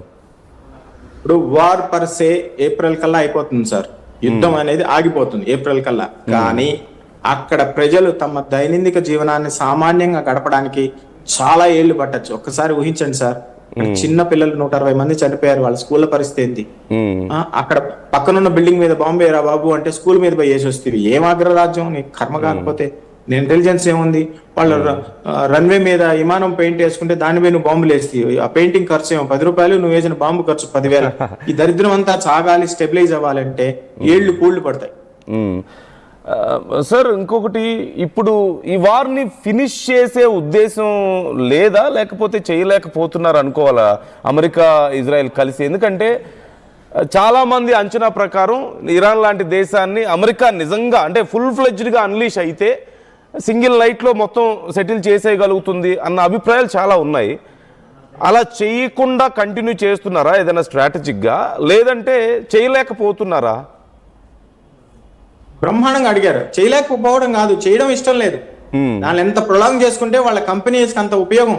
వాళ్ళ R&D, రీసెర్చ్ అండ్ డెవలప్మెంట్ అంత ఉపయోగపడుతుంది. యుద్ధాలను బాగా, వెపన్స్ అంతా వాళ్ళు టెస్ట్ చేసుకోవచ్చు. హాయిగా వాళ్ళ కంపెనీలకి అంతా ఇంకా ఆర్డర్స్ ఇవ్వచ్చు. ఇంకా లాకెట్ మార్టిన్ ఇంకా 2 విమానాలు తయారు చేయి, ఇంకా B2 బాంబర్స్ తయారు చేయి, లేకపోతే ఇంకో కంపెనీకి ఇచ్చేసి, లేకపోతే ఆయిల్ కంపెనీలు షిప్ తయారు చేయాలి, ఇంకొకటి ఇంకా 2 టవర్పిడాలు తయారు చేయి. ఆల్ కాస్ట్ మనీ కదా, వాళ్ళకి ఆర్డర్స్ ఇచ్చేసారు, వాళ్ళు కాంట్రాక్టర్స్ ఇచ్చేసారు, they are happy, they will fund the government. War effort అంటారు కదా, వార్ ఎఫర్ట్ ఫండ్ చేయడానికి ఫండ్ పెరుగుతూ ఉంటుంది, డొనేషన్స్ వస్తుంటాయి. డొనేషన్స్ ఎవరు ఇస్తారు? కంపెనీస్ ఇస్తారు. కంపెనీకి ఏంది, రేపు ఇరాన్ లో పోయి నీ కంపెనీ ఇస్తాను, అక్కడ సామాన్య ప్రజల పరిస్థితి ఏంటి? ఇదే యుద్ధం అమెరికా భూభాగం మీద జరిగితే అప్పుడు తెలుస్తుంది వాళ్ళకి, రంగు పడుద్ది. యా, అంటే కొన్ని సందర్భాల్లో నాయకుడి మనస్తత్వం కూడా చాలా పెద్ద పెద్ద యుద్ధాలకు దారితీసాయి. అంటే just because of some leaders ego or else వాళ్ళ పర్సనల్ రీజన్స్ వల్ల కూడా చాలా పెద్ద యుద్ధాలకి పెద్ద నష్టాలకి దారితీసాయి. ఇప్పుడు ట్రంప్ విషయంలో how do you see his ideology? ఇంత వార్ మాంగర్ మెంటాలిటీ. ఓ పక్కేమో ప్రపంచ దేశాలకు నేను శాంతిదూత అని చెప్పుకుంటాడు, అన్ని యుద్ధాలు నేనే ఆపుతున్నా అంటాడు, అన్ని యుద్ధాల్లో ఆయనే వేలు పెడుతుంటాడు, నోబెల్ పీస్ ప్రైజ్ నాకే ఇవ్వాలంటాడు, మళ్ళీ నాయకుల్ని ప్రధానుల్ని ప్రెసిడెంట్ని ఎత్తుకొచ్చేస్తుంటాడు. How do you see this mentality? How should you understand this ideology? రేపు మనకేదన్నా ఇబ్బంది ఉంటుందంటారా ట్రంప్తో? చాలా ఇబ్బంది సార్, మనం చాలా కష్టాలు పెట్టాడు మనల్ని, మన దేశాన్ని అడ్డుకోవడానికి అన్ని రకాలుగా. ఆయన స్టేట్మెంట్స్ చూడండి, నేను కానీ ఏమన్నా చేస్తే మీ ప్రధాని రాజకీయ భవిష్యత్తు పోతుంది అంటాడు. అవును, అంటే దేశ ప్రధాని కాబట్టి ఆయన నేను అలా అనకూడదు. అమెరికన్ ప్రజలే ఆయనతో కష్టపడుతున్నారు sir, they are fed up with him. ఎందుకంటే అమెరికా ప్రజల్లో కూడా ఆయన మీద వ్యతిరేకత వస్తుంది. ఇదే యుద్ధం రేపు అమెరికా భూభాగంలో జరిగితే వాళ్ళు కాపాడే వాళ్ళు ఎవరు లేరు. ఎందుకంటే వాళ్ళ సైన్యం ఆయన ప్రపంచం మొత్తం మీద యుద్ధాలు రేపట్టి శాంతి బహుమతి కావాలంటే ఎలా ఇస్తారు? అన్ని చోట్ల వేలు పెట్టి, మన ఆపరేషన్ సింధూర్ లో మనకి సపోర్ట్ చేయలేదు, చైనాకి తైవాన్ కి గొడవ జరుగుతుంటే దాన్ని సాయిల్ చేయడం, తైవాన్ ని సపోర్ట్ చేయడం లేదు, టిబెట్ ని సపోర్ట్ చేయడం లేదు. తన ఓన్లీ విస్తరణవాదం, తన వ్యాపారాన్ని, తన కరప్షన్ ని అడ్డం పెట్టుకొని చేస్తుంటే ప్రపంచానికి అందరికీ తెలుసు. కానీ ఆపే శక్తి లేకపోతుంది. ఆపే శక్తి ఉండాలి అంటే మనం యునైటెడ్ నేషన్స్ లో ఉండాలి, సెక్యూరిటీ కౌన్సిల్ లో ఉండాలి, వీటో చేయాలి.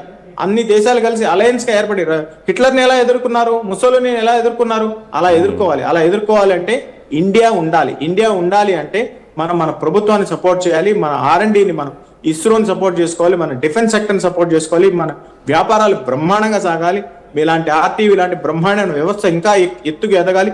అప్పుడు కదా. యా సార్, అంటే ఒక ప్రిడిక్షన్ సార్ ఇప్పుడే నాకు మన వాళ్ళు పంపించారు, దట్ మార్చి 21న పాక్పై ఇండియా దాడి చేస్తుంది అంటూ ఏదో జ్యోతిష్యాలు ఏవో నడుస్తున్నాయంట. రీసెంట్గా పాకిస్తాన్లో ఉన్నటువంటి కొంతమంది కూడా మాకు ఇండియాతో థ్రెట్ ఉంది అని చెప్పి మాట్లాడుతున్నారు. అంటే ఇలా ఎప్పుడైతే భారతదేశంతో థ్రెట్ ఉంది, భారతదేశం మా మీద దాడి చేస్తుందని మాట్లాడతారో ఆ పర్టికులర్ టైమ్స్లో, లాస్ట్ ఫ్యూ టైమ్స్లో పాకిస్తానే మన మీద ఏదో ఒక రకంగా, అంటే అక్కడ ఉగ్రవాద దాడులు కానీ ఏవో జరిగినాయి. సో మనల్ని చాలా రోజుల నుంచి ప్రొవోక్ చేస్తూనే వస్తున్నారు. మా మీద దాడి చేస్తే మా దగ్గర అణుబాంబులు ఉన్నాయని చెప్తున్నారు, అంటే న్యూక్లియర్ వెపన్స్ ఉన్నాయని చెప్తున్నారు. సో డూ యూ థింక్ అతి త్వరలో ఏదైనా ఎస్కలేషన్ ఉండే అవకాశం ఉందంటారా భారత్ వైపు? అంటే లైక్ సిచ్యువేషన్స్ ఏమైనా ఉన్నాయంటారా దానికి అనుకూలంగా? చాలా మంచి ప్రశ్న వేశారు సార్. ప్లస్ నేను ఐఎమ్ వెరీ హ్యాపీ, ఇటువంటి ఫేక్ న్యూస్ పెడల్ చేయడంలో కానీ, వార్ మాంగరింగ్ లో కానీ, ప్రజల్ని భయభ్రాంతులు చేయడంలో కానీ RTV అస్సలు లేదు. I'm very happy about it. అది మీతో షేర్ చేసుకునేది ముఖస్థుతి మాత్రం కానే కాదు. నెంబర్ 1. నెంబర్ 2 ఏంటంటే, పాకిస్తాన్ మాజీ సైన్యాధ్యక్షుడు ఎక్కడున్నాడు సార్? బాజ్వా గారు అక్కడ కూర్చో ఉన్నాడు, దాంకో ఉన్నాడు. ఎందుకు దాంకో ఉన్నాడు? మొన్న సింధూర్ లో ఏమన్నారు? సింధూర్ జరగక ముందు ఏంది పాకిస్తాన్ మీద టెర్రరిస్టులు అలా చేస్తే మనం అటాక్ చేయమా, మనం వాళ్ళకి బుద్ధి చెప్పమా అన్నారు. బుద్ధి చెప్పిన తర్వాత ఏమన్నారు? అరే ఇంత తొందరగా ఎందుకు ఆపేసి అన్నారు. వీళ్ళు అసంతృప్తి సార్లు, జీవితాంతం అసంతృప్తులు ఉండేవాళ్ళు. వీళ్ళ ఆకలి ఏ నాటికి తీరదు. అన్నం తిన్న ఆకలిగానే ఉంటారు, అన్నం తినకపోయినా ఆకలిగానే ఉంటారు. మూర్ఖులు వీళ్ళు వదిలేయాలి. వీళ్ళతో పట్టించుకుంటే దేశం ముందుకెళ్ళదు. పాకిస్తాన్ తో ఇప్పుడు మన దేశం స్టేబుల్ గా ఉంటేనే మనం ఒక మాట చెప్పగలం. పాకిస్తాన్ మీద మనం ఇప్పుడు యుద్ధం చేసి మనకేం ప్రయోజనం కలుగుతుంది? ఏ ప్రయోజనం కలగదు.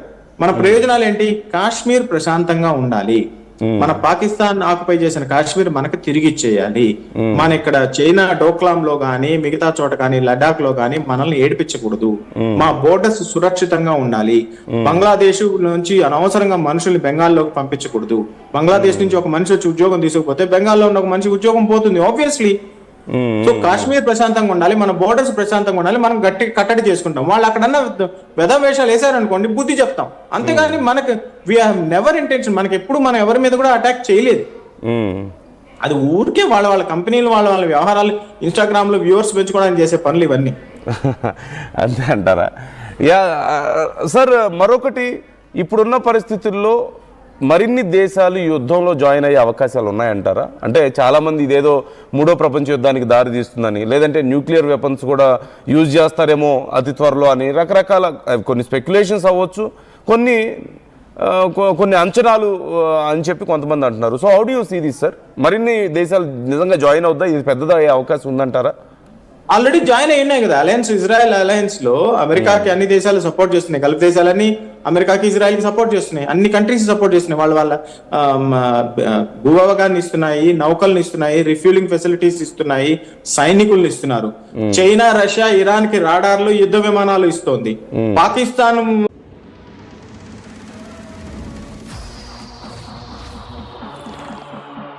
వ్యతిరేకంగా పోరాడుతుంది. నా ఉద్దేశం, డూ యూ థింక్ ఏదో థర్డ్ వరల్డ్ వార్ దిశగా వెళ్తుంది అని? ఇప్పుడు రష్యా, చైనా లాంటివి సపోర్ట్ కొంత ఇచ్చినప్పటికీ కొంత సపోర్ట్ మాత్రమే ఇస్తాయి తప్పితే డైరెక్ట్గా ఇరాన్ కోసం వాళ్ళు వచ్చి యుద్ధం చేసే పరిస్థితి అయితే ఉన్నట్లు లేదు. అలాగే సో ఇలా డైరెక్ట్ వార్లో ఇప్పుడు రెండు భాగాలుగా చీలిపోయి ఏదో ప్రపంచ దేశాలన్నీ అత్వరలా, లేదంటే ఈ సిచ్యువేషన్ ఎస్కలేట్ చేసే అవకాశం ఏమైనా ఉందా? డైరెక్ట్గా ఇప్పటికిప్పుడు దక్కిపోయినా డూ యూ థింక్ ఈ ప్రొవోక్ చేయడానికి కానీ ఎస్కలేట్ చేయడానికి కానీ అవకాశం ఉందంటారా ఈ situation? No, absolutely not. War is a costly business. Nobody can afford it. Okay, చాలా బాగా చెప్పారు సింపుల్గా. అండ్ దాంతోపాటు ఇప్పుడు అమెరికా నెక్స్ట్ మళ్ళీ టార్గెట్స్ని ఫిక్స్ చేసుకుంటుందని ఏదో క్యూబా అని చెప్పేసి మాట్లాడాడు నిన్న ట్రంప్. సో మరిన్ని దేశాల మీద ఇంకా దాడులు చేసే అవకాశం ఉంది అని మాట్లాడుతున్నాడట. డూ యూ థింక్ ఇంత లాస్ తర్వాత, ఇంత పెద్ద ఇంత వార్ తర్వాత మళ్ళీ ఇమీడియట్గా వేరే దేశాల మీదకి వెళ్ళే పరిస్థితి ఉందంటారా? అంటే ఇంత హంగ్రీ దేనికోసం ఇంత ఆకలి? ఒకవేళ వెళ్ళినా వెళ్ళకపోయినా అప్పులో ఉన్నాడు సార్, విపరీతమైన అప్పులో ఉన్నాడు. ఆ అప్పు తీరాలంటే అమెరికాలో ఇండస్ట్రీస్ చాలవు, అమెరికాలో ఉన్న వ్యాపారాలు చాలవు. అక్కడ ఉన్న వాళ్ళు పనిచేసే వాళ్ళంతా, అక్కడంతా డబ్బు సంపాదించే వాళ్ళంతా అక్కడ పోయి సెటిల్ అయిన వాళ్ళే. నేటివ్ అమెరికన్స్ ఎవరు లేరు అక్కడ. ఇండియన్ అమెరికన్స్ ఉన్నారు, వేరే అమెరికన్స్ ఉన్నారు, ఏషియన్స్ అమెరికన్ ఉన్నారు, చైనీస్ అమెరికన్స్ ఉన్నారు, you name it, European Americans ఉన్నారు. సో వాళ్ళకు యుద్ధం చేయకపోతే, వేరే భూభాగాల్లో వాళ్ళ స్థావరాలు పెట్టుకోకపోతే, వాళ్ళ ఆస్తుల్ని కన్నా వాళ్ళు ఆక్రమించుకోకపోతే అమెరికా కుప్పకూలిపోతుంది. ఆ విషయం వాళ్ళకి తెలుసు. అక్కడ రాష్ట్రపతి అయ్యే ప్రతి ఒక్కరికి తెలుసు. చైనా అలా కాదు, ఇండియా అలా కాదు. చైనా ఏం చేస్తుంది? తెలివిగా అన్ని చోట్ల ఇన్వెస్ట్మెంట్ పెడుతోంది, ఆకుపై చేసుకోకుండా. పాకిస్తాన్ ని ముంచేసింది కదా. పాకిస్తాన్ కి ఎన్ని అప్పులు ఇచ్చిందంటే ఈఎంఐ కట్టుకోవడానికి కూడా కొత్త అప్పు ఇవ్వాల్సి వస్తుంది. అమెరికా కూడా అలాగే చేస్తుంది. వాళ్ళ దేశం అప్పులో కూరుకుపోతుండడానికి వాళ్ళు ఏం చేస్తున్నారంటే ప్రపంచంలో ఉన్న ఆయిల్ అంతా ఆక్యుపై చేసేస్తున్నారు. ఆయిల్నే కాకుండా రేర్ ఎర్త్ మినరల్స్ ని కూడా ఆక్యుపై చేస్తున్నాడు. పాకిస్తాన్ దేశ సైన్యాధ్యక్షుడు తీసుకుపోయి ఒక శాంపుల్ చూపించడానికి రేర్ ఎర్త్ మినరల్స్, పాకిస్తాన్ లో మినరల్స్ కూడా వాళ్ళకి కావాలి.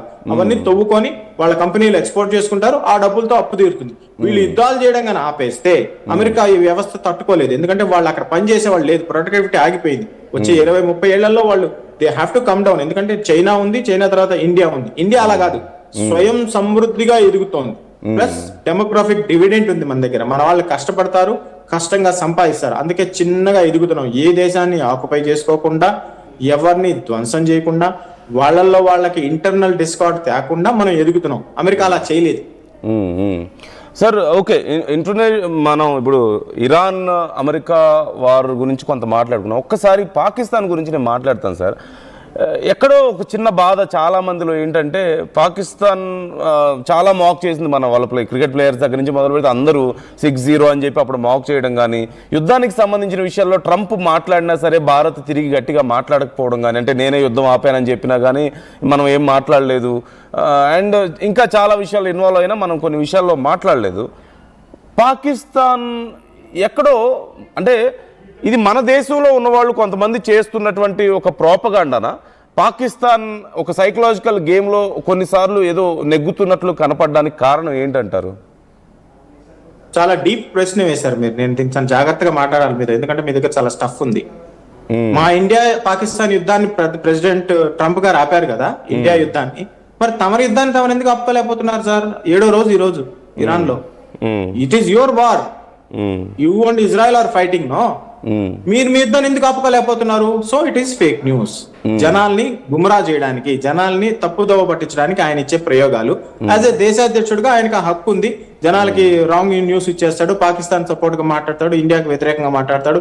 ఈ రోజు ఇండియాకి వ్యతిరేకంగా మాట్లాడితే రేపు ఇండియాకి సపోర్ట్ గా మాట్లాడతాడు. ఎందుకంటే it's all part of the game, it's part of the global diplomacy. Geo political situation ప్రకారం ఆ రోజు ఆయన మాట్లాడుతుంటాడు. ఎందుకు మాట్లాడతాడు? తన స్వయ ప్రయోజనాల కోసం. ఆయన గోల్ ఏంటి? Make America great again. Make America great again లో మేక్ ట్రంప్ గ్రేట్ అగైన్ అక్కడ ఉంది. పాకిస్తాన్ ఎకానమిక్ స్టేటస్ ఏంటి? వాళ్ళకి బోర్డర్స్ కాపాడుకోగలుగుతున్నారు. ఆఫ్ఘనిస్తాన్ కి ఎయిర్ ఫోర్సే లేదు, ఆఫ్ఘనిస్తాన్ లోనే వాళ్ళు పోరాడలేకపోతున్నారు. సో ఇవన్నీ ఫేక్ న్యూస్. పాకిస్తాన్ ఈ రోజు ఏమైంది? ఒక బయ్యర్ సెల్లర్ అగ్రిమెంట్ లో మిగిలిపోయింది. ఎవరన్నా ఇస్తే బతుకుతుంది. వాళ్ళ దగ్గర ప్రొడక్టివిటీ లేదు, ఇన్ఫ్రాస్ట్రక్చర్ లేదు, ఇన్స్టిట్యూట్స్ డెవలప్ చేయలేరు, వాళ్ళు డాక్టర్స్ ని ప్రొడ్యూస్ చేయలేరు, సైంటిస్ట్ ని ప్రొడ్యూస్ చేయలేరు, విద్యావేత్తలు ప్రొడ్యూస్ చేయలేరు. ఎందుకంటే వాళ్ళు ఎంతసేపు ఇంకోళ్ళ మీద ఆధారపడి బతుకుతున్నారు. ఒకప్పుడు పర్లేదు, బాగుండింది వాళ్ళు స్వాతంత్రం తెచ్చుకున్న కొత్తల్లో. తర్వాత ఏమైంది? ఇస్లామిక్ వాదంలో ఇరుక్కుపోయారు. ఇస్లామిక్ వాదంలో ఇరుక్కుపోయింది ఏంటి? వాళ్ళ జనాభా 25 కోట్లు. వాళ్ళ జనాభా పరిస్థితి ఏంటి? ఎంతమంది బాగుపడుతున్నారు అక్కడ? మహా అయితే 1,00,000 మంది బాగుపడుతున్నారు అందరూ కలిసి. మిగతా వాళ్ళు దుర్భర దారిద్ర్యంలో ఉన్నారు. అందుకోసం ఏం చేస్తారంటే, ₹2 ఇస్తే ట్వీట్ చేసేయండి, ₹5 ఇస్తే ఇన్స్టాగ్రామ్ రిలీజ్ చేసేయండి, ఒక రీల్ పెట్టేసుకుంటే వాళ్ళ పని వాళ్ళకి జరుగుతుంది. వాళ్ళు నిజాలు చెప్పటంలా. క్రికెట్ లో కూడా అదే పరిస్థితి. క్రికెట్ లో ఒకప్పుడు ఎంత బ్రహ్మాండంగా ఉండింది, ఈ రోజు ఒక మంచి ఫాస్ట్ బౌలర్ ని తయారు చేయలేని పరిస్థితుల్లో ఒకటి చెయ్యి సగం వెనక్కి పెట్టి సగం ముందు పెట్టి చేసే బౌలర్ చేతిలో పెట్టుకొని వరల్డ్ కప్ గెలవడానికి వస్తారా వాళ్ళు? అదే రణనీతి అంటే. కరెక్ట్ గానే చెప్పారు. బట్ అంటే నేను మొన్న ఒకటి విన్నాను సార్, ఎక్కడో ఒక చర్చ పాకిస్తాన్లోనే మీడియా ఛానల్లోనూ సమ్వేర్ ఏదో ఎక్కడో జరుగుతుంటే వాళ్ళు మాట్లాడుతున్నారు, వాళ్ళ దగ్గర న్యూక్లియర్ వెపన్స్ ఉన్నాయి, మేము ఒకవేళ నిజంగా మా మీద ఇండియా ఏదైనా గెలిచే స్టేజ్ వస్తే, మమ్మల్ని ఏదైనా చేసే స్టేజ్ వస్తే మేము ఇప్పుడు వాళ్ళకి అలవాటే కదా ఆత్మాహుతి దాడులు అనేవి, మేము ఆ న్యూక్లియర్ వెపన్స్ని మేము ఇచ్చేసుకున్నా సరే పక్కన ఉన్నటువంటి దేశాలు కూడా ఇదైపోతాయి కాబట్టి ఎలాగో హిందుస్థాన్ ఎగిరిపోతుంది, వరల్డ్లో హిందుస్థాన్ ఒక్కటే ఉంది, హిందువులకు మేజర్ ప్లేస్ అది ఒక్కటే ఉంది, ఇంకా ఇస్లామిక్ కంట్రీస్ చాలా ఉన్నాయి కాబట్టి మేము మా దేశాన్ని స్పేర్ చేసుకుంటే మిగతా మిగిలిపోతాయని ఏదో మాట్లాడుతున్నారు. Do you think they are really in that stage of ideology, ఆ మెంటాలిటీ వాళ్ళు ఆ స్టేజ్లో ఉన్నారంటారు నిజంగా? మీరు నాకన్నా వయసులో చాలా చిన్నవాళ్ళు సార్. ఈ సినిమా చూసారో లేదో తెలియదు కానీ ఒక పాత సినిమాలో ఒక ఆయన పెద్ద ఆయన అంటుంటాడు, నేను లేస్తే మనిషిని కాదు, నేను లేస్తే మనిషిని కాదని. సినిమా మొత్తం జరిగిపోతుంది. ఫైనల్ లో క్లైమాక్స్ లో ఏం తెలుస్తుంది అంటే కుర్చీలోంచి లేస్తే ఆయన కాళ్ళు ఉండవు. ఓకే, అది పెద్ద కామెడీ పీస్. అందరూ గజగడ్లాదిపోతున్నారు ఆ ఊర్లో ఆ పెద్ద మనిషిని చూసి, పెద్దరాయి లెవెల్లో లేస్తే మనిషిని లేచేది అంటుంటాడు. పాకిస్తాన్ అది ఎక్కడ లేస్తారు? మీ న్యూక్లియర్ వెపన్స్ ఉన్నాయి, మంచిది, శుభం, అదేదో సినిమా లాగా మంచిది. మరి ఎలా భూకంపం ఎలా వచ్చింది? మంచిది. న్యూక్లియర్ వెపన్స్ ఉన్నాయి, మంచిది. దాన్ని బయట తీసేదట. మనం ఏం చేసాం? కైరానా హిల్స్ లో ఆక్సిజన్ వెంటిలేషన్ మీద కొట్టాం. వెంటిలేటర్ మీద కొడితే భూమి లోపల బయట వాళ్ళు బయట. నీకు బయట తీసుకొచ్చేది ఎవరు? మూర్ఖులు. కాకపోతే న్యూక్లియర్ వెపన్స్ అనేవి 4-5 చోట్ల పెట్టాలి, అన్ని ఒక చోట పెట్టుకోరు. ఎందుకంటే టెంపరేచర్ కంట్రోల్ చేయాలి వాటిని. చాలా దానిలో పెద్ద ప్రాసెస్ ఉంది. న్యూక్లియర్ వెపన్ తయారు చేసి, యురేనియం శుద్ధి చేసి, దాన్ని లోడ్ చేసి, దాన్ని ట్రిగ్గర్ పెట్టి అంతా కలిపి విమానం మీద నౌకల మీద ఎక్కించేదాకా ఇట్స్ ప్రాసెస్. కైరానా హిల్స్ లో దాచిపెట్టుకున్నారు, కొండ కింద 10వ అంతస్తులో 15వ అంతస్తులో. కానీ ఆక్సిజన్ వెంటిలేటర్స్, ఏసీ వెంటిలు ఓపెన్ చేసి పెట్టేశారు. మనం దాని మీద వేసాం. న్యూక్లియర్ బాంబుల మీద వేయలేదు. మన ఎయిర్ మార్షల్ గారిని అడిగితే, అవునా కైరానా హిల్సా, నాకు కిరాణా కొట్టు తెలుసు, కైరానా హిల్స్ తెలియదు అన్నాడు. Correct, is right. అంత మూర్ఖులు వాళ్ళు. న్యూక్లియర్ వెపన్స్ వాడడానికి ఉండాలి కదా. ఇప్పుడు మన పాతకాలంలో మనం శాస్త్రాల మీద జనాలు నమ్మారు. రామాయణంలో మహాభారతంలో చూస్తే 2 బాణాలు పోయి ఆకాశంలో ఢామ్ అని కొట్టుకుంటాయి, దూరంగా వెళ్ళిపోతాయని. మరి న్యూక్లియర్ బ్రహ్మాస్త్రం ప్రయోగించడానికి చేతులు ఉండాలి కదా, వీళ్ళ దగ్గర లేవు. వీళ్ళు ఏం చేశారు? ఆ కైరానా హిల్స్ లో న్యూక్లియర్ బేసెస్ తయారు చేయడానికి తవ్విన మట్టినంతా తీసుకొచ్చి బయట వేసేసారు. అది అమ్ముకోవడానికి రోడ్లు వేయడానికి. అది శాటిలైట్ లో కనపడింది. మూర్ఖులు. కాకపోతే అలా మనం ఏం చేసాం? 1998 లో అక్కడ అమెరికన్ సెనేటర్ బాధపడ్డాడు, మనం గాఢ నిద్రలో ఉన్నాము, భారతదేశం న్యూక్లియర్ టెస్ట్లు కూడా చేసేసింది, మన అన్ని శాటిలైట్లు ఆకాశంలో పెట్టినా మనం కనిపెట్టలేకపోయాము అని. మన మిసైల్ మ్యాన్, మన శాస్త్రవేత్తలు, మన పొలిటికల్ లీడర్షిప్, అటల్ బిహారీ వాజ్పేయి గారు, పోఖరణ్ లో ఉన్న సామాన్య ప్రజలు ఎలా మేనేజ్ చేశారు? అక్కడ శాండ్ డ్యూన్స్ ఉంటాయి, ఇసుక తిన్నెలు అని. ఇసుక తిన్నెలు గాలికి కదులుతూ ఉంటాయి, ఒక్కోసారి షేప్ మారుతుంది. శాటిలైట్ 4 గంటలకు ఒకసారి ఆ స్పాట్ కి వస్తుంది. ఇవన్నీ మనకు తెలుసు. మనం ఏం చేసాం? శాండ్ డ్యూన్స్ ఎలా ఉండిందో గుంటలు దొవ్విన తర్వాత తీసి దాన్ని అలాగే పెట్టాం. ఈ అమెరికన్ మేధావులు ఏం చేశారు, sorry to use this word, ఇప్పుడు శాండ్ డ్యూన్ ఇలాగే ఉంది కదా, ఓకే 4 గంటల క్రితం మ్యాపింగ్ చేసుకున్నారు, అంతకుముందు అలాగే ఉంది, ఇప్పుడు ఎలా ఉంది. సో ఆ మనం బ్లాస్ట్ చేసిన తర్వాత వాళ్ళకి తెలిసింది ఈ శాండ్ డ్యూన్స్ కింద కూర్చోన్నారు వీళ్ళు, ఈ పని చేశారని. అంత తెలివితేటలు ఉండాలి, అంత ప్రజ్ఞాపాఠకాలు ఉండాలి, అంత ప్రతిభ ఉండాలి. అందరి దగ్గర ఆ ప్రతిభ ఉండదు కదా.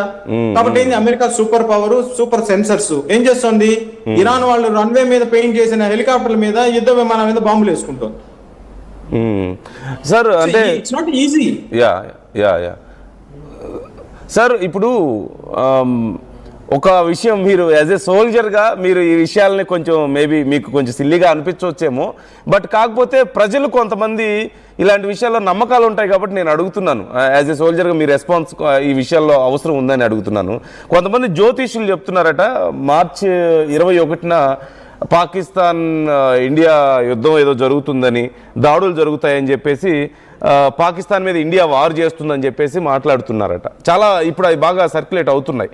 కొంతమంది అంటే చాలా పాపులర్ జ్యోతిష్యులు చెప్తున్నారు కాబట్టి అవి కొంతమంది వాటిని నిజం నమ్ముతున్నారు, కొంతమంది నిజమేనా అని అడుగుతున్న వాళ్ళు కూడా ఉన్నారు. So how do you see this sir? Sir నేను భగవంతుడిని నమ్ముతాను, జ్యోతిష్కాన్ని నమ్ముతాను, ఐఎమ్ ప్రాక్టీసింగ్ హిందూ, అది ఒక పక్కన. But as a soldier war అంటే ఏంటి, మేము ఈ సంవత్సరాల తరబడి ప్రిపేర్ అవుతాం సార్, దాన్ని వార్ ప్లాన్ అంటాం. నేను ఒక చిన్న ఉద్యోగంలో రిటైర్ అయ్యాను, నేను పెద్ద కొత్త పొడిగినేం కాదు.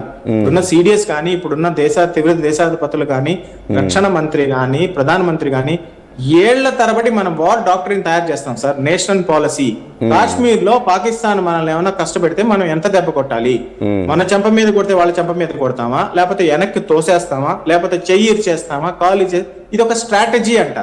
వాళ్ళు ఆ కాశ్మీర్ లో ఏమన్నా చేసే స్థితిలో వాళ్ళు ఈ రోజు ఉన్నారా, లేరు. కాబట్టి వాళ్ళు ఏం చేస్తారు, టెర్రరిస్టులను పంపిస్తారు. టెర్రరిస్టులు అంటే ఏంటి, కూలీలు మీరు చచ్చిపోతే మీకు డబ్బులు ఇస్తాం, మీ ఫ్యామిలీకి డబ్బులు ఇస్తాం, వాళ్ళకి ఇచ్చేసి పంపిస్తారు. దాన్ని తట్టుకోవడానికి మనం రెడీగా ఉంటామే కానీ, జ్యోతిష్కులు చెప్పినట్టు, జ్యోతిష్కులు ఏం చెప్తారంటే వాళ్ళు ప్లానటరీ మూమెంట్స్ ని స్టడీ చేస్తారు కాబట్టి వాళ్ళకి తెలిసిపోతుంది, కానీ ఎగ్జాక్ట్ గా పిన్ పాయింట్ చేయలేరు వాళ్ళు ఏ దేశం మధ్య జరుగుతుంది అని. ప్రపంచంలో అల్లకల్లోలం ఏదో నెగిటివ్ గా జరుగుతుంది అని చెప్పగలుగుతారు కానీ ఆ నెగిటివ్ ఏదనేది చెప్పలేరు అంటారా? చెప్పలేరు. మిగతాది వాళ్ళ వ్యాపారాలు అంతే. ఓకే, అదే చాలా మంది నాకు, నేను డిబేట్లో కూర్చున్నప్పుడే నాకు పంపించారు, మన టీం పంపించారు, బయట నుంచి వచ్చినాయి చాలా మంది, ఇలా ఒక పాపులర్ జ్యోతిష్యులు చెప్తున్నారట ఒకళ్ళిద్దరు ఇలా జరగబోతుందని. సో అందుకని మీ అప్రోచ్ అసలు ఇలాంటి విషయాల్లో ఎలా ఉంటుందా అనేది. అఫ్ కోర్స్ నేనైనా దాని గురించి మాట్లాడగలుగుతాను, బట్ మీరు చెప్తే బాగుంటుందని. అస్సలు జరగదు సార్. ఆర్టీవీ ప్రేక్షకులకి మీ ద్వారా నేను చెప్పేది ఏంటంటే, మనం చాలా క్షేమంగా ఉన్నాం, బీ హ్యాపీ. మన ప్రభుత్వాన్ని సపోర్ట్ చేయండి, మీ తెలివితేటలు, మీ ఉద్యోగాలు బాగా వృద్ధి చెందండి. మన ఇండియాకి పాకిస్తాన్ యుద్ధం జరిగే అవకాశమే లేదు, కానీ పాకిస్తాన్ ఏదన్నా తొలి పని చేస్తే మాత్రం బుద్ధి చెప్పడానికి మనం సర్వసన్నద్ధంగా ఉన్నాం, అక్కడ ప్రజల్ని కాపాడుకోవడానికి. యా సార్, యా శ్యాంప్రసాద్ గారు, చాలాసేపు మాట్లాడాం. మరొకసారి మరికొన్ని విషయాల మీద మనం తప్పకుండా మరింత డీప్గా మాట్లాడదాం. థ్యాంక్ యూ సో మచ్, మీరు చాలా బాగా ఎక్స్ప్లెయిన్ చేశారు చాలా విషయాల్ని. థ్యాంక్ యూ సార్, జై హింద్. థ్యాంక్ యూ, జై హింద్. సో ప్రజెంట్ వార్ ఎన్ని రోజుల పాటు కొనసాగుతుంది అంటే మరొక వారం 10 రోజుల పాటు కొనసాగు